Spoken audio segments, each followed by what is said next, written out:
Hello, everyone, and welcome. My name is Becca Siar, and I am the Director of Campus Ministry at the St. John Paul II Newman Center at UIC, and I am one of the co-chairs this year for UIC's Interfaith Network. Welcome, everybody. My name is James Crumb, and I'm on staff with the Chicago Navigators at UIC, and I'm also one of the co-chairs this year for UIC's Interfaith Network.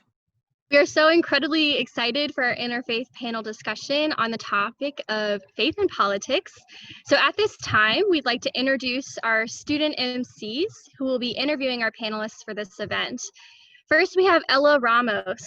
Ella is a junior at UIC, majoring in biology on the pre-med track with a double minor in Spanish language for health professions and disability and human development. She loves learning about her faith with the Catholic community at UIC and currently serves as the Newman Catholic Student Organization's core team president. In her spare time, you can catch her listening to 80s music and watching all kinds of movies. Nice. 80s music. Cool. Next, we have Syed Raza. Syed is currently studying computer science in his last year at UIC. After high school, he took a gap year to study Arabic, as well as various other Islamic subjects, ranging from Islamic jurisprudence to a biography of the life of Prophet Muhammad. When he's not absolutely drowning in his coursework, his favorite pastimes are watching random YouTube cat videos and scrolling through Twitter.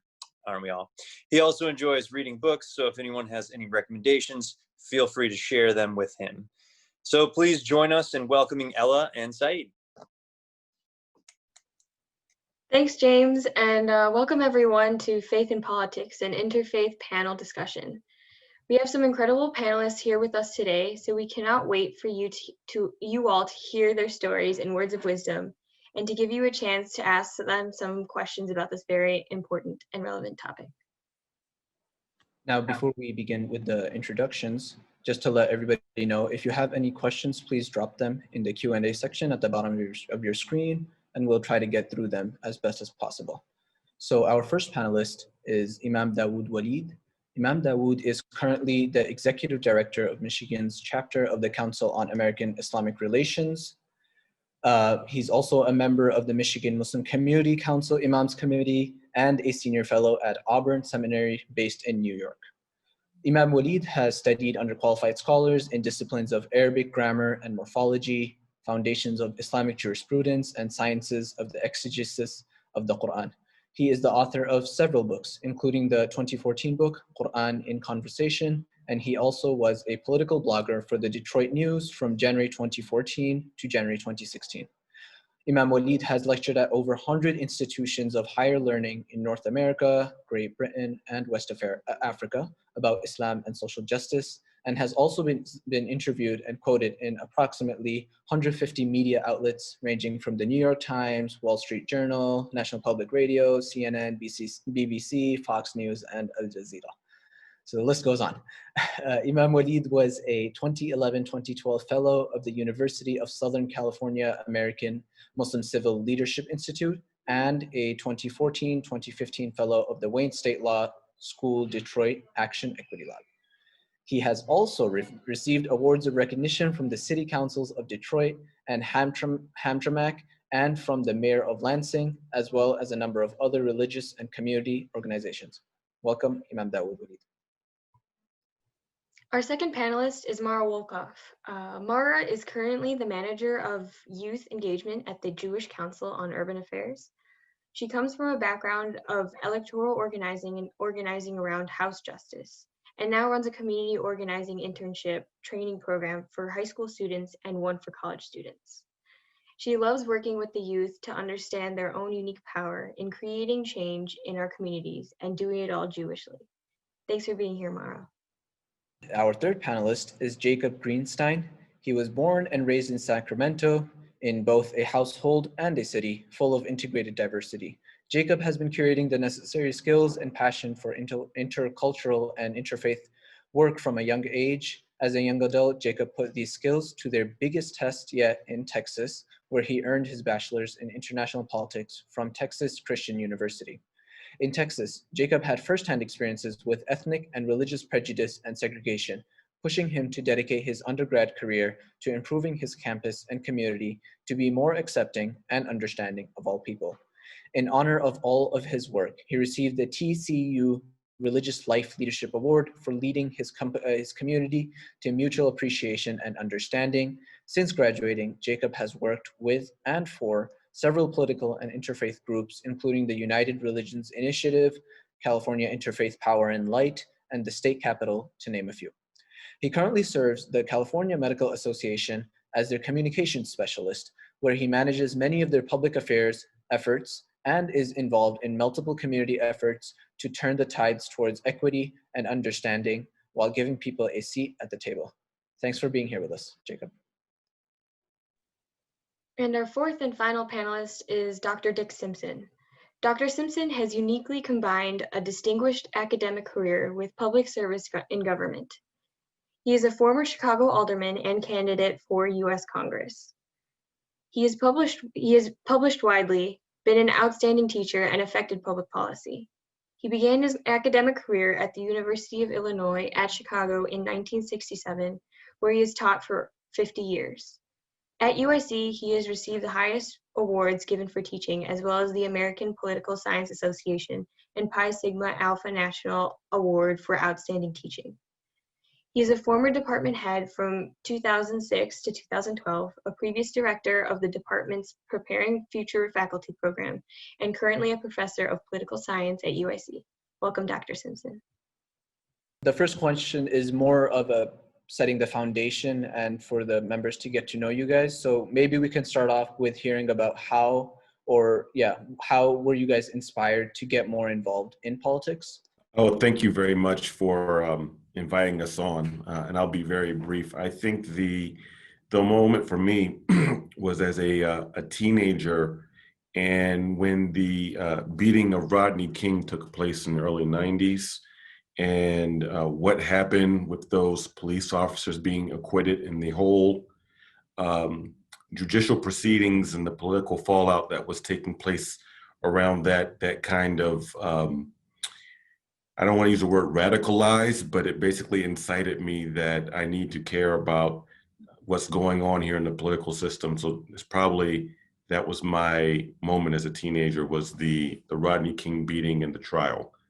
Yeah, my moments of getting politicized are also as a teenager. I think that's a pretty politicizing time for a lot of us. And I felt that a lot, just like going to a high school that was really rooted in racism and classism and a lot of other isms, and getting used to kind of being in that really hierarchical structure all the time, and just feeling like there wasn't a lot of room to move around, and feeling really kind of like paralyzed and powerless in that. When I was in high school, I interned at a union, and that really opened my eyes to just like, it hadn't occurred to me that if there was a big group of people who were all mad about the same thing, you could actually have a much bigger impact on it. Like, that was a really new idea for me as a high school student. I was really used to just getting really in my head and being really angry all the time when I was seeing injustice around me.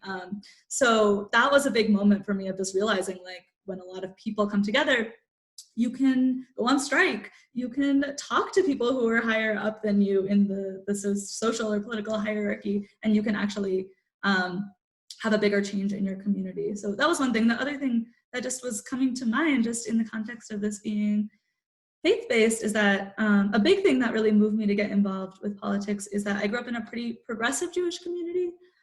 Folks would talk a lot about like tikkun olam, which means like repairing the world and things like that.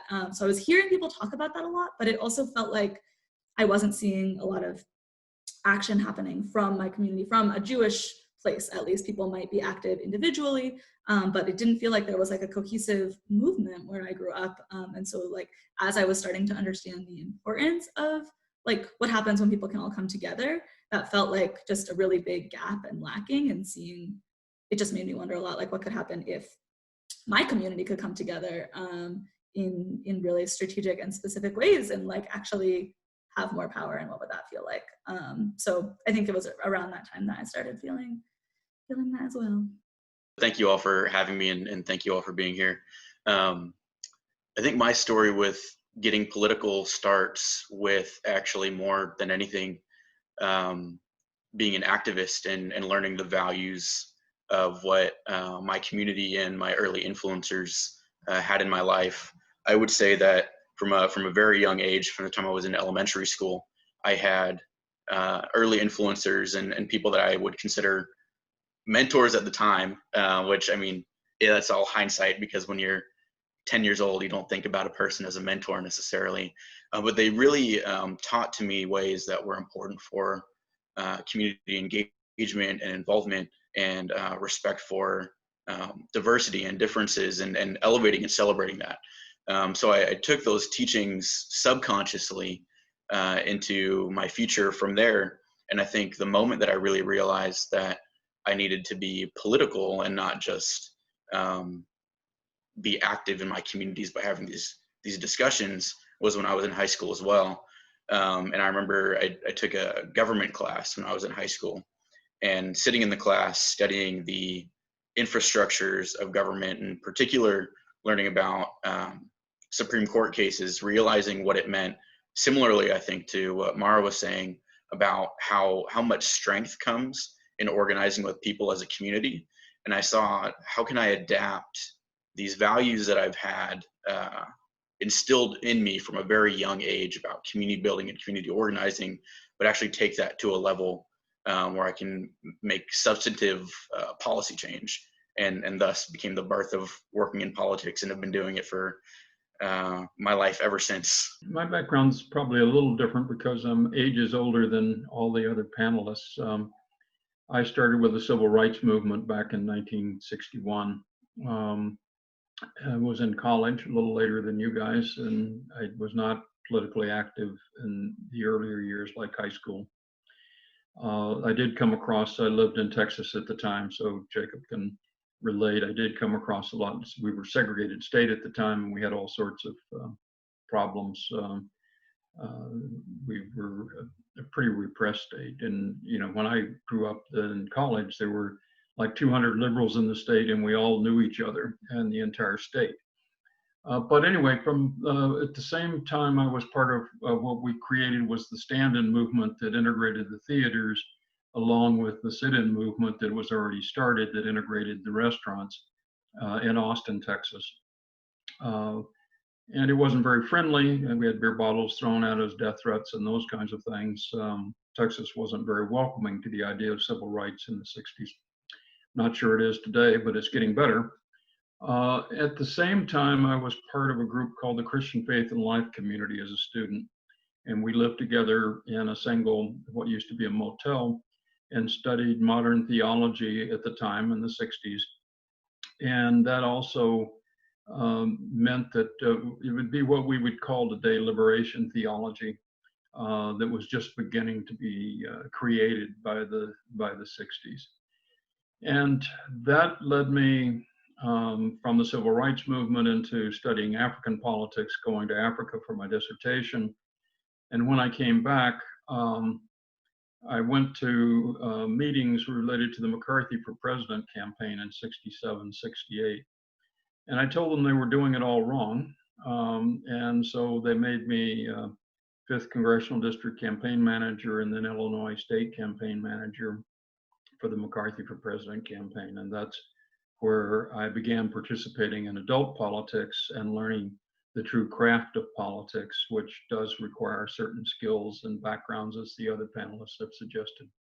All right, well, thank you all for sharing so much about you know, how you first got into politics. It's especially important for us as students to hear that type of start, especially in today's society, so thank you.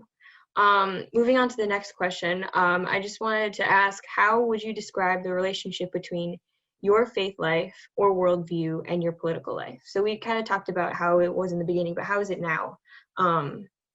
Yeah, today. Apologies if I didn't make it clear when I first introduced myself, but I'm agnostic. So I don't necessarily adhere to any faith background, although I have definitely dabbled in different faith perspectives over the years, and been exposed to a lot, both from being in a mixed household that has Jewish and Catholic roots, and then also just exploring as I grew up.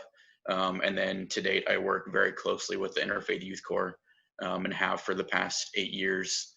So very much am exposed to people of different faith backgrounds, but for myself, am agnostic, and I would say spiritual seeking.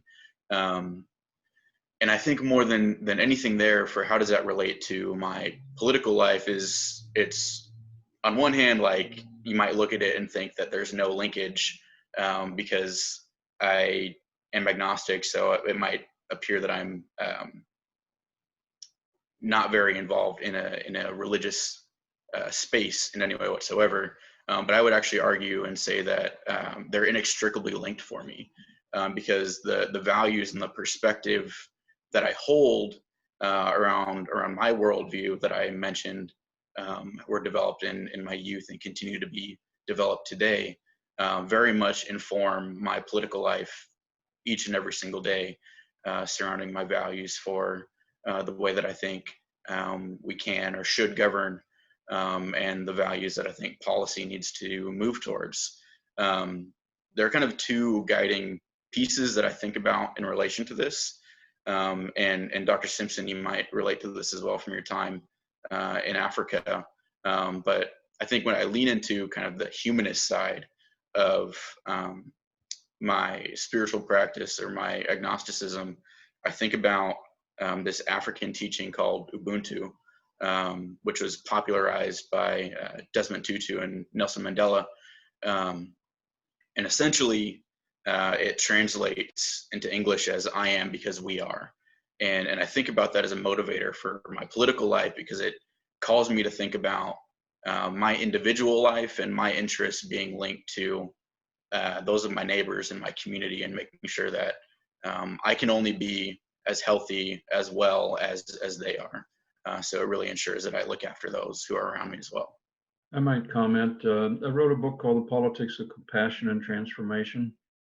And essentially, my point of view is that if you begin from faith and compassion, that will give you the values that politics can be used to implement. So you have, if you don't have values in politics, then you're a cynical Machiavellian kind of person, and you may achieve things, but they're not likely to be very positive goals other than your own self-aggrandizement. So I think starting from a place in whatever your faith is or your concern with the community, and as long as that has a sense of compassion and justice and has some teachings that allow you to figure out what that means, then politics becomes a means of trying to accomplish that. Yeah, well, for myself, and since Professor Simpson mentioned a book that he wrote, I wrote a book called Towards Sacred Activism, which is really elaborates on my ideas as far as political organizing and activism as well. And the sacred part is what is operative, that I believe that politics and my politics has to be defined within a sacred framework, meaning that there's certain transcendent beliefs and certain timeless values that aren't just subject to the winds of emotion or public opinion or mob rule that's going to like influence or change not only my political priorities, but also the means that which will be used, because from a sacred perspective, we can't say the ends justify the means, and it's quite possible that one can fight against oppression or wrongdoing and be a wrongdoer themselves by going outside of certain parameters and frameworks. So I make no division between my religious life and my political life. They are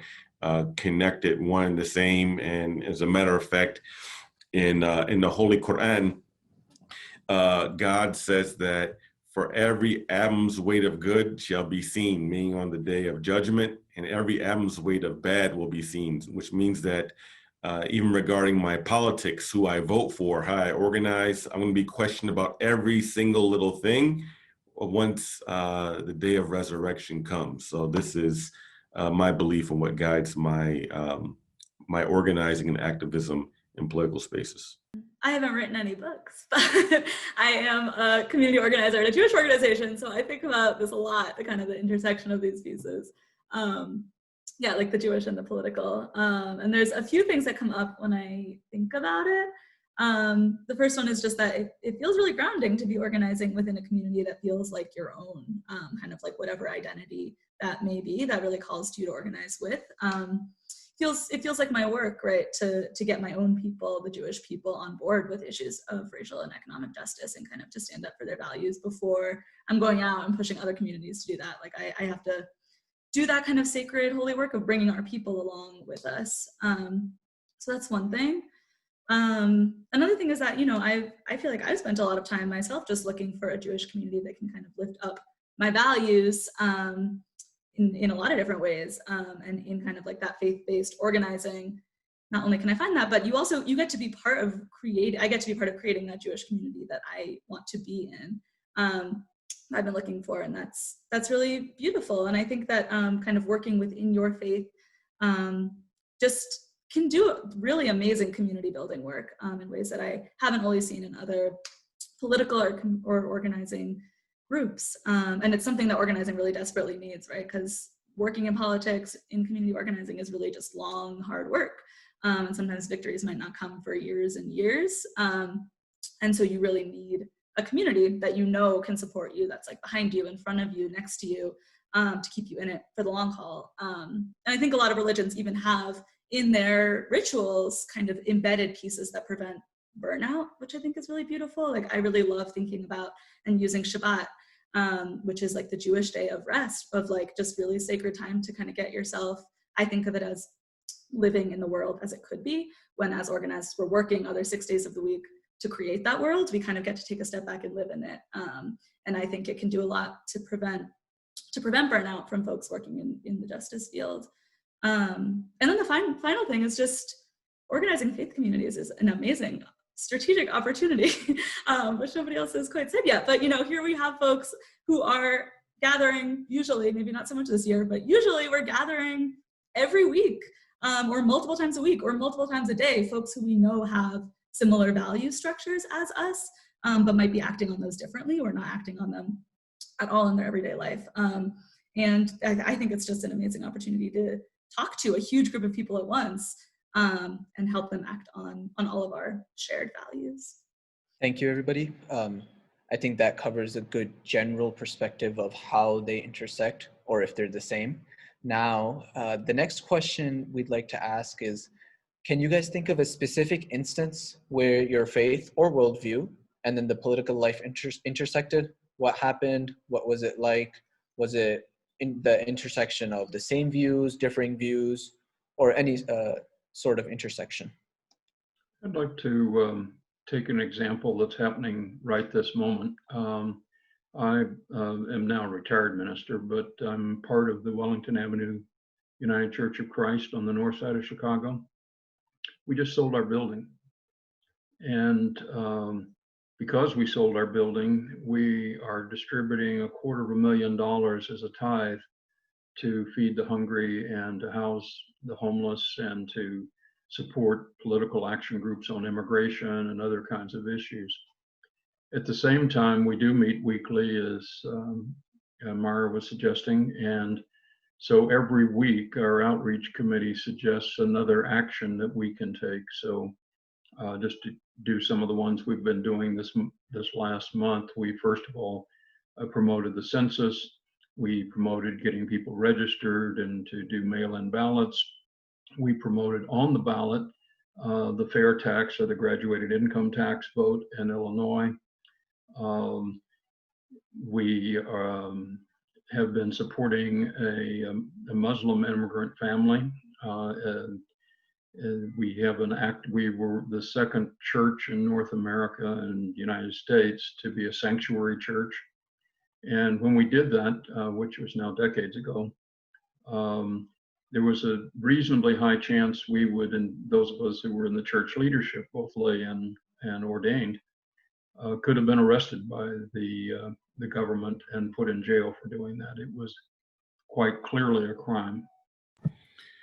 Well, I think of one moment in particular is after the police homicide of Mike Brown in Ferguson years ago. I was a part of a group with 4 other Muslims that organized a collective called Muslims for Ferguson, and we began to do political education organizing. I was actually the only African American. There were 2 Arab Americans and 2 South Asian Americans who were part of that, who also were organizers. And we held national calls and then got actually for Muslims to go to Ferguson for some of the actions as well as the protests and building relationships with the community there, including some Muslims who were in the St. Louis area who were non-Black, who didn't have relationships with Black folks, where we were working to try to establish some relationships across those invisible walls that many times separates us based upon zip codes. But what we also did was, and I think this was, we're talking about living in the moment of faith intersecting with the political issue, there was also some communication with some Palestinian store owners in the area by Ferguson, actually, who run liquor stores. And some of them, a couple of them had their stores actually vandalized, and there was some difficult discussions with them, as far as, well, maybe under the rubric of capitalism, your business and what you're doing here may make sense, but according to the moral teachings of Islam, how you're conducting business in this neighborhood and even what you're selling the people, including alcohol, which is prohibited for Muslims to sell anything that we wouldn't ingest ourselves or give to our children, right? Including alcohol, that we, it was a moment of enjoining the good and forbidding the evil as this framework we have in the Qur'an, that if you're going to forbid the evil amongst people in the broader society, you have to also forbid the evil amongst yourselves as a faith group. So it was a powerful moment, and I think it, in a sense, laid the groundwork for what took place in 2020, where the Muslim community actually mobilized around the issues of the tragedy of George Floyd much quicker, and people were able to get it a lot quicker based upon a lot of that political education organizing work that we did around Mike Brown and Ferguson. That's really beautiful to hear about. Yeah, the moment I was thinking about that first came to my mind was also in relation to doing organizing around getting better police accountability and reacting to police homicides in Chicago. So, and this was a few years ago. JC has been working on an ordinance that kind of rose up in Chicago after the killing of Laquan McDonald. And we've been working on this for a few years with a bunch of other community organizations all over the Chicago area. And because we work in coalition, we kind of used this community process, created an ordinance, was trying to pass it through our city council. We were kind of splitting up among the people in the coalition who, like, which of the city council people, which of the aldermen, the different groups are kind of going to be owning, like, can we get them to sign on to this, basically. And so one of the ones that JCA took on was, her name is Michelle Smith. She is the alderman in Lincoln Park, which is a neighborhood in Chicago, and she is Jewish, so it makes sense that we took her on. We tried a lot of things to get her to sign on to this, this ordinance that would have more community oversight over the Chicago Police Department. We kind of tried meeting with her many, many times, had hundreds of people make calls into our office, kind of canvassed her neighborhood, got people to sign postcards, sent those to our office. She kind of kept being like, yeah, like I agree, but like wouldn't actually sign on to it, which was really, really frustrating. And I finally got to a point where, and this was right around Yom Kippur a few years ago. Yom Kippur is a Jewish holiday around the New Year time. It's a really big holiday in Judaism, and it's kind of centered around repentance and kind of making amends for the harm you caused in the last year, and then working together to just being better in the year to come. So it was right around this holiday, and we were getting really kind of fed up with her, and basically had a bunch of Jews show up at her office right before Yom Kippur, and we blew the shofar, which is like a Jewish ritual call, like wake up call to action. and had a lot of Jews kind of there singing and praying for this alderman just like to make the right decision, but also calling her to repent for not acting faster. And that if she acted faster, she could have saved lives at the hands of the Chicago Police Department, right? We were also repenting for like our communal harm done by not acting faster as an entire city of Chicago, as an entire Jewish community of Chicago, for not kind of stepping up sooner. So we did this action, and she actually signed onto the ordinance the next day, which was just really beautiful to see.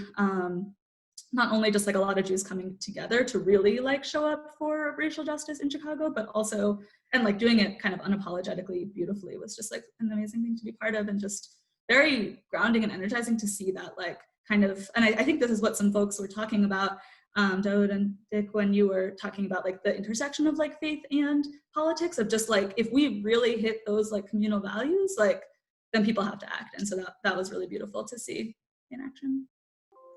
Thank you all for sharing those stories. They're all very powerful and very moving.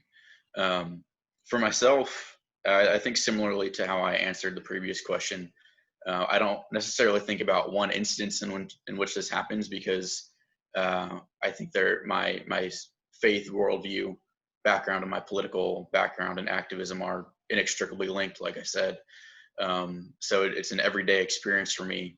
But if I think about something that I'm currently working on, that I bring these values into, it was mentioned before that while I was an undergraduate student, I did a lot of work at TCU to advocate for minority students on campus, to make the environment more inclusive and accepting and understanding, and continue to do a lot of that work today. And I'm in the process of working with both an alumni group that is affiliated with the university today, and also an independent alumni group that is in the midst of petitioning the university to put some pressure on them to be more accountable and more transparent, and actually step up and support their students that are actively, their students, faculty, and staff that are actively experiencing different prejudices and oppression.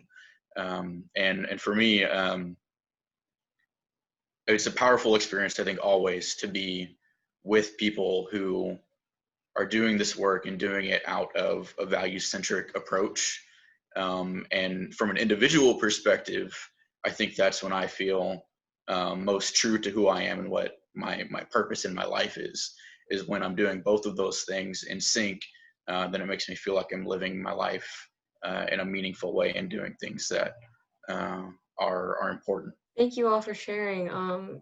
And what great examples we have here on the panel today of how you can really take action in what you believe in, and putting everything that you in your belief system into action. Thank you so much.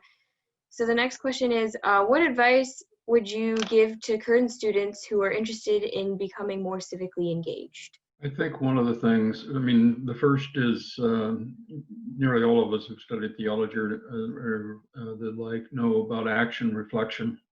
Probably the most important thing is that you take action and then you learn from the action. And one of the important things is to learn the craft of politics. You can think about being effective in politics, and I'm not just talking about elections.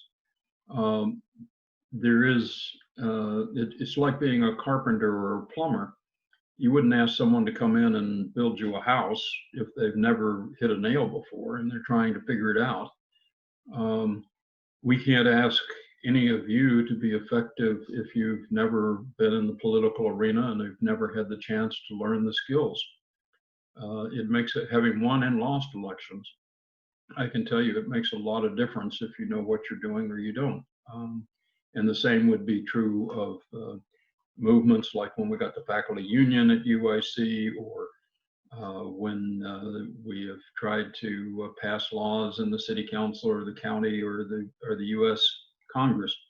So I guess my first recommendation would be that if you care about something like the environment or racial justice or whichever issue, you figure out a way to take action on it, and that you get involved in some kind of organized campaign that's trying to deal with that problem. and you learn either how to organize in a non-electoral sense or learn to organize in an election. And by the way, there's still 2 weeks until November 3rd, just in case you haven't gotten a hint.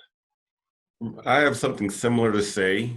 Those on my mind, and in Wolof, which is the most spoken language in Senegal, there's a saying in one area, a city called Touba, in particular in this area, that there's a saying that even the sharpest knife, even the sharpest knife cannot cut its own handle. Even the sharpest knife cannot cut its own handle. So I would say is that one of the best things you could do is find yourself a mentor, right? When you're talking about getting engaged and how to get more civically engaged in what to do, or what issues you're going to attack or look at, and how to perhaps strategize with others to address them, is that there's definitely a need for mentorship. And it's not good to think that you're trying to go it alone, or the proverbially trying to reinvent the wheel. That's probably the best thing that I could say. Yes, a lot of like working with movement elders, finding yourself a mentor who's been in it longer than you definitely don't want to waste time reinventing the wheel. The only thing I would add to kind of what's been said is just getting involved in your neighborhood in like hyper-local politics. I feel like is a really easy, effective way and really meaningful way to just kind of like learn a lot about the area that you are living in, and just a lot of different issues that are going on here in Chicago. I don't know about a lot of other cities, but there is so much neighborhood level organizing happening in basically any neighborhood that you live in, and has been some of the most meaningful work that I've been part of, in just really forming very deep relationships with folks who you live near. And I know the Chicago political system can be really intimidating to get involved with. There's a lot of history there. Folks talk a lot about the Chicago machine. It's really complicated. There's a lot of like names to know.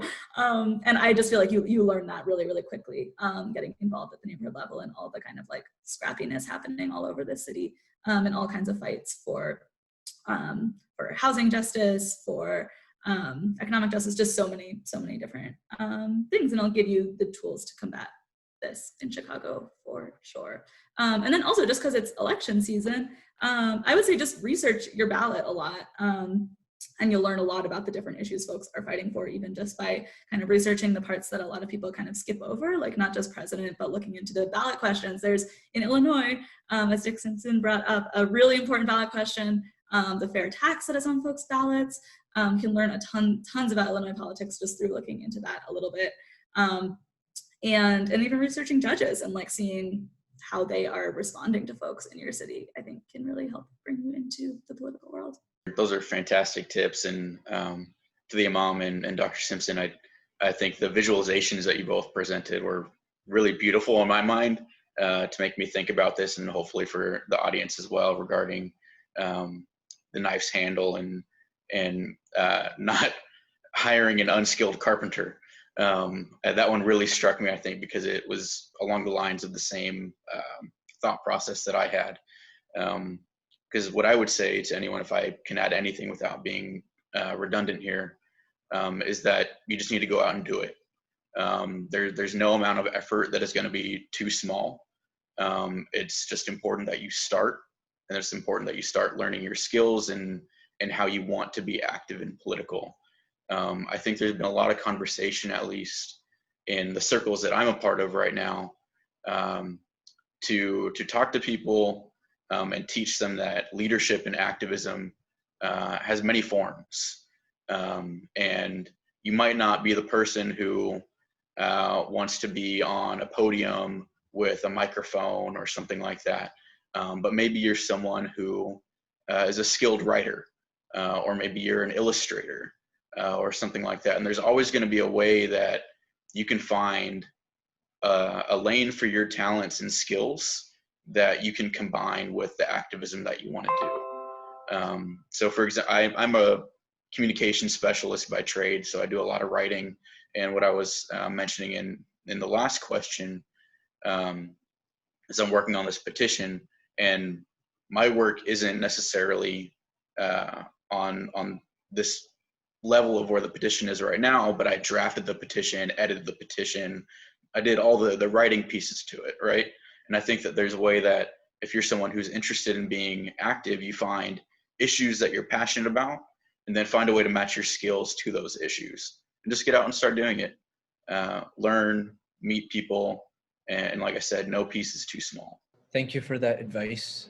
It's very important on both sides that we have to ensure we should have a mentor or this specific skill set, while at the same time we're constantly doing something and we're not stuck in some sort of cycle. Now, the next question is that the UIC's Interfaith Network's theme for this current year is healing and hope. So two very ideals that we should all hope for and we should all strive for. And we'd like to get your guys' opinion that how can you see this theme being played out in the world, just generally speaking? I think they're very useful themes. I mean, this is the year of COVID and the pandemic. So healing has a very, specific meaning. My son died during the pandemic from non-pandemic causes, but we weren't able to be at the hospital bedside when that happened. And our family is obviously still in the process of healing from that. So one sense of hope and healing is dealing with this year of the pandemic, which is going to go at least another year, may go longer. But there is also, I think, another sense, and that is, I think, I'm working on material now that our American democracy is very ill. There's a reasonable chance that our democracy will end within your lifetime and be destroyed. So if we want to have hope and to heal, we have to heal this country. And I think all of you know how to go about that and what kinds of things are needed. So we need hope and healing at the individual level and dealing with real threats like the pandemic to us and our family. And we need hope and healing as a society. My own thought is that we will probably have a new administration come January 20th. And if so, there will be 100 days or a little longer in which to bring about a transformation. If that should be true, we need to be ready to provide the push for the kinds of radical changes, or I mean by that substantial and different, because that's the one period we have to begin to right the problems, not only of the last 4 years, but of the last several centuries. Dr. Simpson, thank you for sharing that. I resonate with that, and also my deepest condolences to your family. I can't imagine what that must be like. So my heart goes out to you and your family, definitely. I think for me, to bring back to the question on where do I see healing and hope, has been a lot working with different groups that I'm a part of. So I mentioned before that I work a lot with the Interfaith Youth Corps, and through that am exposed to undergraduate students and their thought processes and the ways that they're being active at a much higher rate than I thought I would have after I graduated. And I hear the conversations that they're having being drastically different from the conversation that I have, from the general outlook that they have on like where our country is going and what they can do in their communities, where it makes me feel very cynical at times, and I would prefer to try and paint myself as like a realist in that situation. And I think maybe college students are being naive because they haven't been exposed to the real world yet. But it does give me a lot of hope that there's such a large group of young people that are looking at issues in a different way than I am. And I'm not that far exposed or out from them in an age range. So thinking about what that means for how they're active in their communities and what they're doing is something that keeps me hanging on a little bit longer. And then I also think about the level of national engagement that I would say for politics and general activism right now. At least in my lifetime, I would say it's at an all-time high. And I would couple that with saying that I think polarization for sure is at an all-time high as well. But I didn't check the stats this morning, and I meant to. But I remember the last time that I checked, the amount of people that had already gone in to vote this year was something like 6 times the amount of people that had voted by this time in the previous presidential election. And I think about that, and I think about the amount of people that are taking to the streets in one way or another and being active in their communities. And I think the eyes of so many people in this nation right now have been opened. And it's a matter of making sure that they stay open, and that we continue to charge forward and communicate and be active from this point forward. And I think just the fact that people are watching and participating at, in my mind, what appears to be a greater rate than ever before, is something that also brings me hope. In regards to healing and hope, and start with healing, I think in regards to healing, this, to me, when it relates to the political environment that we have, this means there has to be some sort of reconciliation that takes place. And our country is, polarized like I've never seen in my lifetime. I was born in the 70s. In my political memory, this country has not been this divided and this tribal. So I think that when we're talking about healing, there has to be some reconciliation. And if there's going to be some reconciliation, there can't be the disposition of wanting to drive the so-called adversaries into the dirt and stomp them and kick them when they're down, right? There has to be a level of grace in the ability to pardon, which means that there has to be a struggle to fight against self-righteousness within inside of like our own political camps. And that's probably one of the things I worry about most. If this election goes one way than the other, about people who are on the left who then become self-righteous, high and mighty, and want to beat down other people. And I don't think that's going to bring about healing at all. It's going to make things more divisive and plunge our country perhaps into something that people may think is unthinkable, which is mass violence in the street. And I'm really worried about that, to be quite frank, especially here in the state of Michigan, where there is alleged attempts to kidnap our governor. Things are really, Michigan, by the way, has the highest number of armed militias of any group of any state in America. It's not Idaho, it's not Texas, it's here down south in Michigan. And Malcolm X said, if you live anywhere south of the Canadian border, you're in the South. So the South just isn't Texas or Mississippi. The South is right here in Wayne County, Michigan, where I live at. That's one thing. As far as hope, a great scholar of last century of Syria, he said, wishing is the capital of penniless people.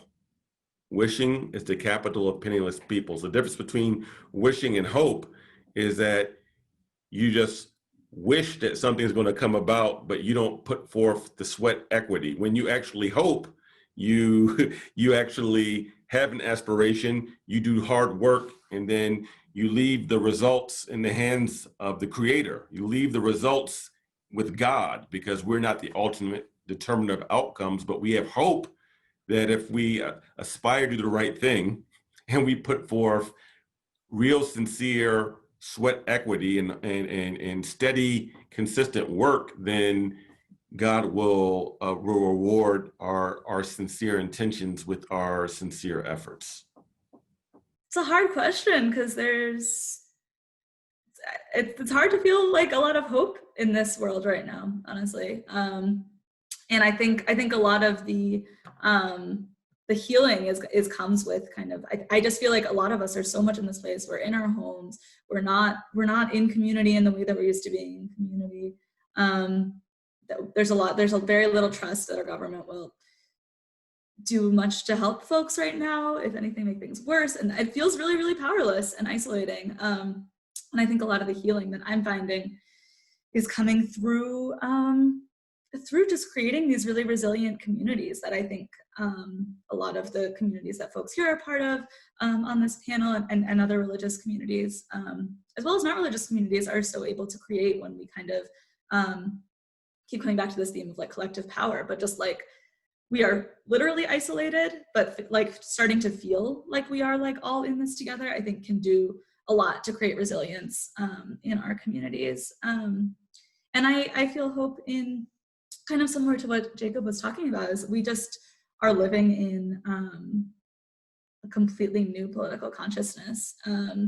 And the, you know, through the amazing uprising that we all saw this summer, it like completely politicized generations and has shifted this consciousness for so many folks. Like the conversation around policing in our country is really different as like a general country than it was 5 years ago, or even like 1 year ago. It's really, really big differences in just how these conversations are in our broader imagination of like what a system could look like. We are just expanding and expanding and expanding, and kind of giving us access to that kind of imagination as a full collective gives me a lot of hope, as well as another theme I've come back to a few times during this, which is just really focusing on the local, right? We don't trust our national government to do a lot, but there have totally been local wins over these last years, and even recently in Illinois, in Chicago, even when our national government was separating families at the border, you know, like Illinois was also at the same time passing legislation to keep immigration and customs enforcement out of public spaces, out of like hospitals and schools and libraries. And those are like very concrete wins that I think we can still hold on to and look to going forward. Just one other comment and challenge to those of us that are at UIC, which are most of the viewers here. We had the largest increase in student voting between 2012 and 2016. We went from 42% of the students voting to 55%. Nationally, we'd expected to increase the student vote by 2 million this election over 2016. In 2018, we doubled the student vote over what it was in 2014. The pandemic has obviously caused a problem, but we have 3 ways to vote in Chicago. You can vote by mail, and you can still get a mail ballot. You can vote in the early voting on campus, or if you're not on campus, at any of the early voting sites in Illinois. And you can vote in person on election day. We're hoping we won't lose all the ground that we've gained over the last decade of work by the faculty and the students and the others at UIC. But that's one specific challenge to this group, is can you encourage turning out the vote? Because we have very little time left. Yes, thank you all for sharing. And to echo what Imam Dawud said, just how our nation is very divided right now, but having conversations like these with these panelists really does give me hope for the future, especially in regards to, you know, extending faith into politics, which is just the theme of this entire panel. So thank you all. And I think we are going to take a few questions from our viewers now. So the first question is, in what ways do you prioritize interacting with other members of your faith or tradition that have different political views from your own? Well, I would say for myself, it's always been an issue with me, and it's never been an option. It's always been an ongoing project because the Muslim community is extremely diverse. A large percentage of our community are immigrants, which come from all over the world. So there is a large variance of priorities, right? People prioritize certain issues overseas or back in the old country or the homeland. And then you have different priorities based upon class. The mosque that is literally down the street from where I'm at right now that I also preach at, it's about a half a mile down the street we have people on any given Friday who are there from like 20 different national backgrounds, right? We have Muslims who are Trump supporters, right? So it's like you have this whole concept we have called ummah, that we are a faith sisterhood and brotherhood as believers in Islam with certain transcendent values that we say we all believe in. But when the rubber hits the road, people have a political affinity to their ethnic group and to the country they came from. And maybe they think that certain foreign policy issues take precedence over, let's say, I'll give an example, touchy subject, but for instance, to many people, they would say, we have so many Muslims who are displaced and refugees because of what the Al-Assad regime did in Syria. So why are we putting so much effort and organizing around this black guy who's not even a Muslim who was killed in Minnesota? Like, this is real. It's like, oh, they'll say, oh, that was really bad and unfortunate what was happened. But Bashar's police force did this to people in our family, in our village, and there's hundreds of them, right? So these are the types of discussions that I'm always involved in, and I haven't figured it out. And I've been doing this for like 20 years, and I haven't figured it out. It takes a level of patience and empathy to try to get people to perhaps recalibrate certain positions without like dismissing like their real concerns and their real pain. And also, we're talking about immigrant groups and refugees, real trauma. I don't know how it feels to be a Syrian or a Yemeni refugee. As hard as it has been for me, being an African American who grew up in the South, like I didn't leave because Saudi military dropped a bomb on my neighborhood, and they bombed a school bus and killed my little cousin on the school bus. There's people in this community that's happened to, right? So I don't know how that feels, right? But I try to empathize.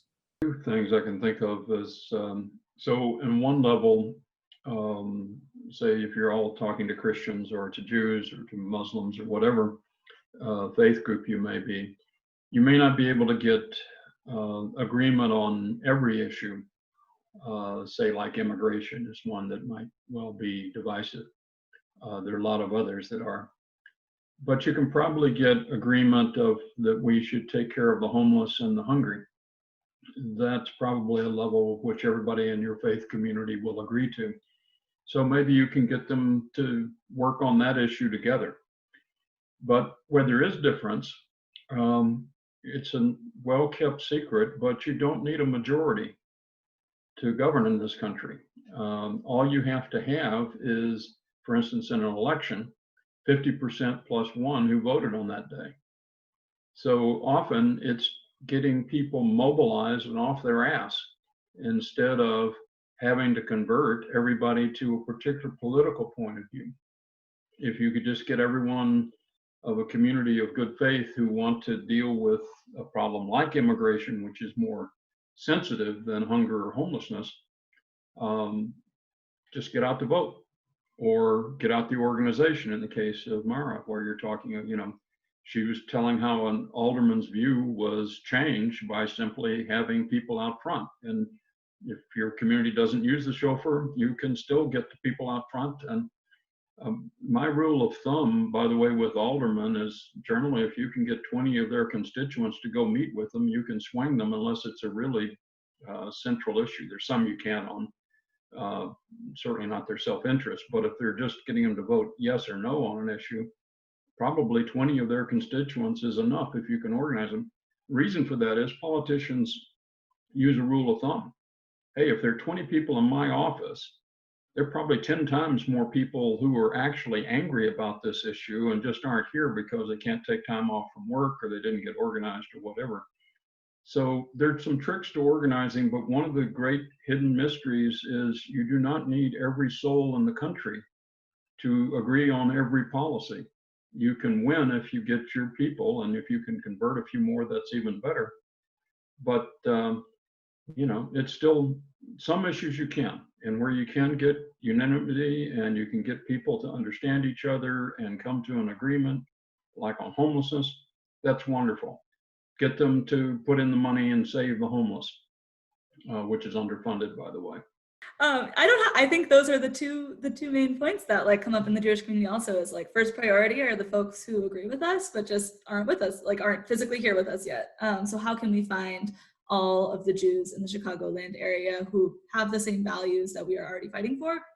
Let's get them in the room and get them like really activated and mobilized and talking to their friends. Because I feel the thing that I found that helps the most in moving somebody politically is your relationship. So we want more people so we can kind of be showing each other how to use our own relationships to get more folks on our side.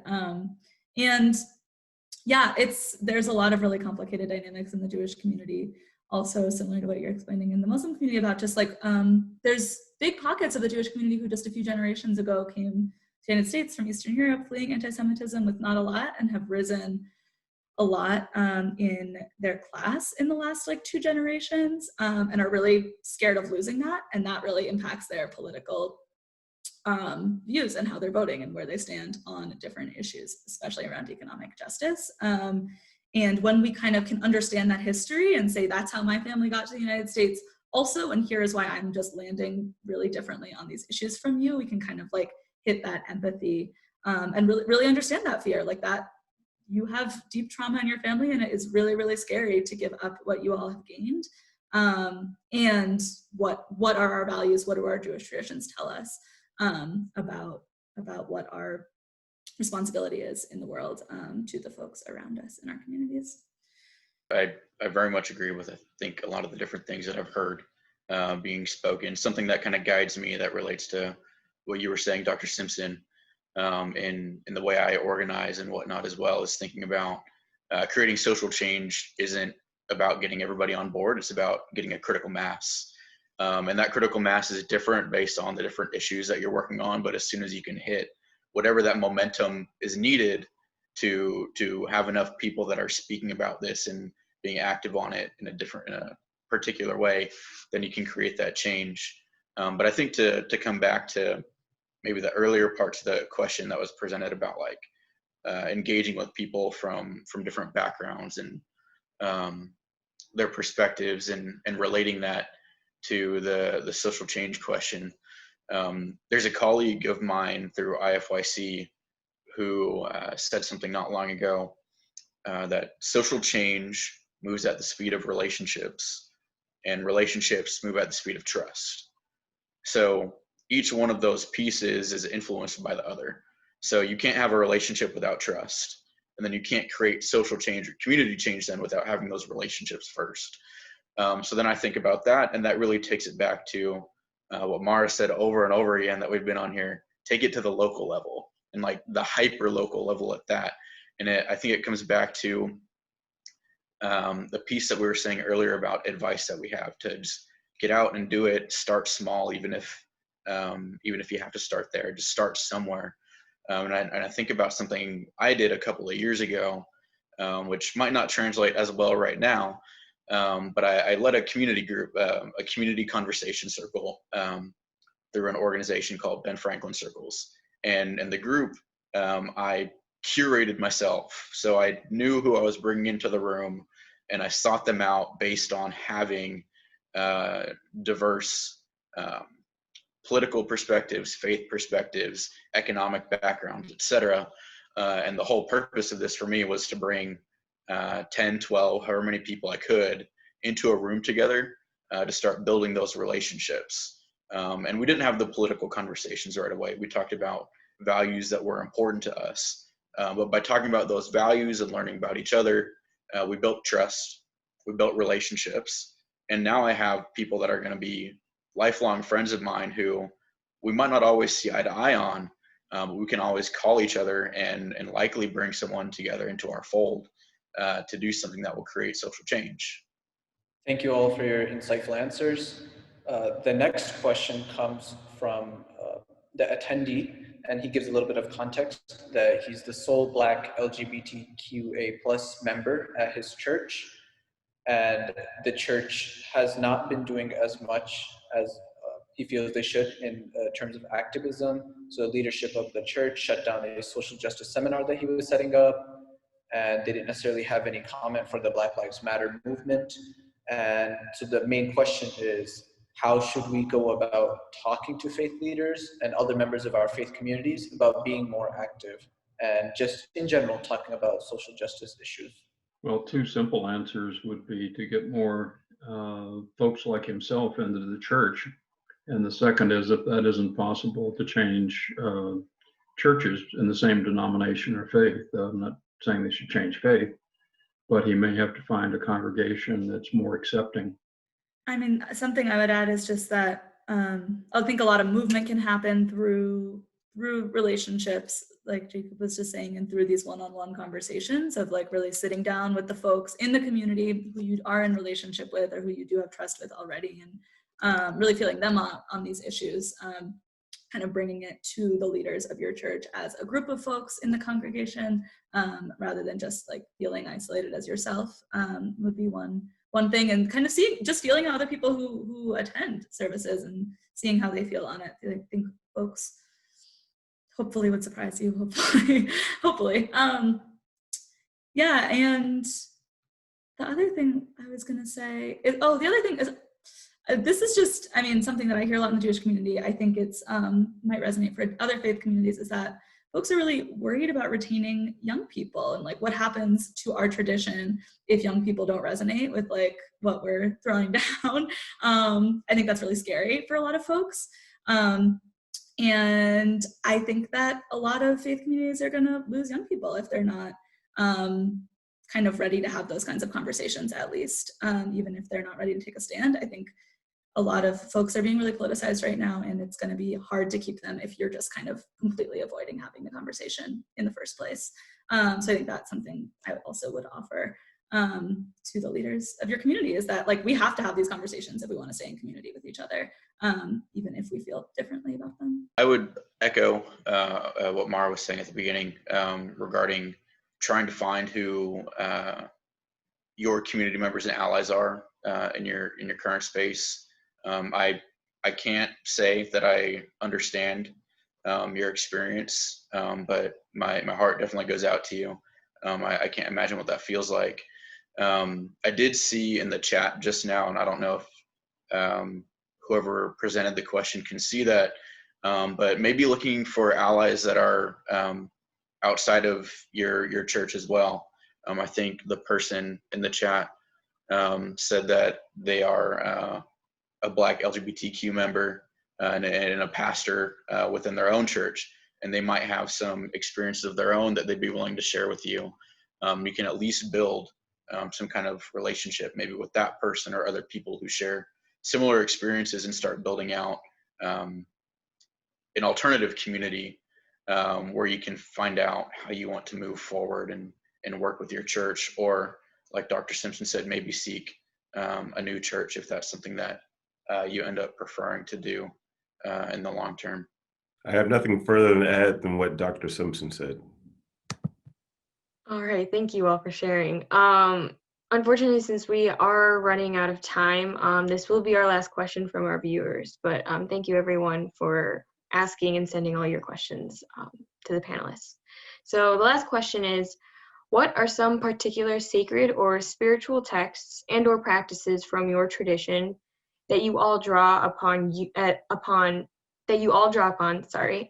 as you work in politics? I already talked about one a bit, which is Shabbat, which I think is just a beautiful, beautiful faith tradition of having a day for like community and not for work, and not trying to push ourselves to work all the time and to our limit, which I think a lot of folks who work in the political world often feel like they have to do. So it's nice to be kind of forced to take a day off every once in a while. And I also think it comes along with just really radical hospitality. It's all about like sharing meals with folks and cooking and being together. Another tradition that I love is just singing with people. I have a horrible, horrible voice, but I love singing in community and singing kind of songs that folks have been singing for hundreds of years is really, really beautiful to me, to connect with those ancestors. Well, for us as Muslims, our holy day is on Friday. Well, actually, it starts at sunset on Thursday, which is like it's about 45 minutes here in Michigan, until the dusk time on Friday. So this is our holy day, and it's recommended by our Prophet, peace be upon him, Prophet Muhammad, to read the 18th chapter of the Qur'an called the Cave, to recite it. And this helps me, and in particular, there's a section in it that mentions Moses and Moses' spiritual preparation before he went to challenge Pharaoh. And it's important to know that Moses had to go through some things, right? And when he spoke truth to power, the tyrant of his time, there were certain things that he had to go through, not just with Pharaoh and his hosts, but he had to go through some things with his own people. So there's a lot of lessons in regards to reflecting on Moses. So I try to read that and ponder that every Friday when I recite that chapter of the Quran.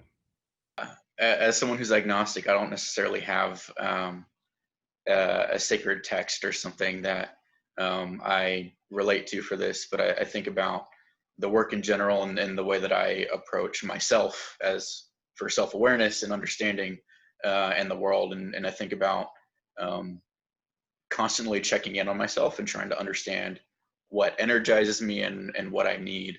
And part of that, I think that's really important is the idea of rest, like Mara's been talking about a lot.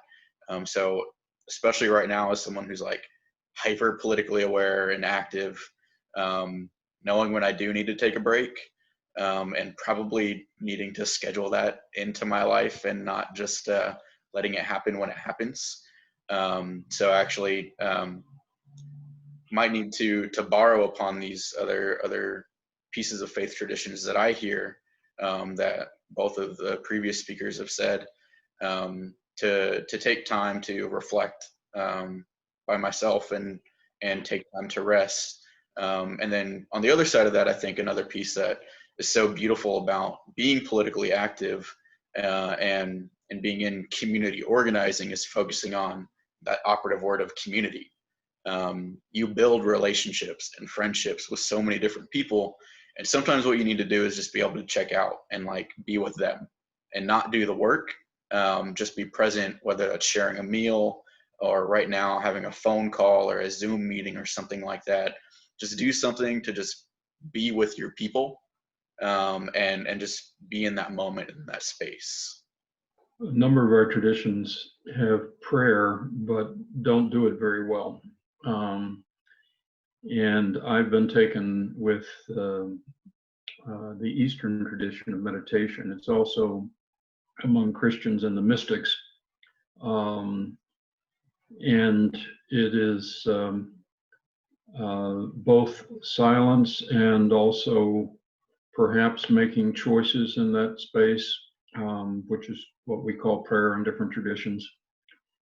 The other thing I find useful is a very pragmatic way is the pro-golf journal technique. It's too hectic. And so I find those two tools of religion very helpful. I think that covers all of the questions.